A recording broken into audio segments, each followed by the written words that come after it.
What differentiates us from other design-build firms is the fact that many of the design-build firms that are out there in today's marketplace are what I would call build design firms.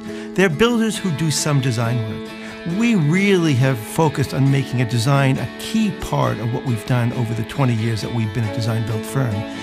Our clients are entrusting us quite often with the most important asset, their home and their families in their home.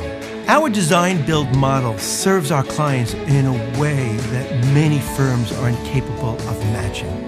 Between our lead carpenters, our project managers who are really a link between our lead carpenters and our design teams, our design staff, and our administration staff, we really want to make sure that the team, the collaboration of the team, is really working towards one goal, making sure that our clients have the information they need to make the decisions they have to make, so that when the project is completed, they are totally satisfied with everything we have done for them.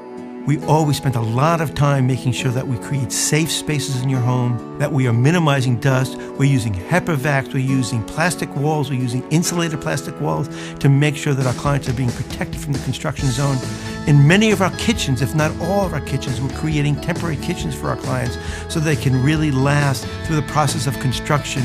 We understand that communicating to our clients, telling them what's happening, anticipating what's going to happen, dealing with the unexpected in a timely manner so that we minimize people's anxiety is simply the most important thing we do for our clients. I think the thing that distinguishes us is we simply transform the way people live in their homes.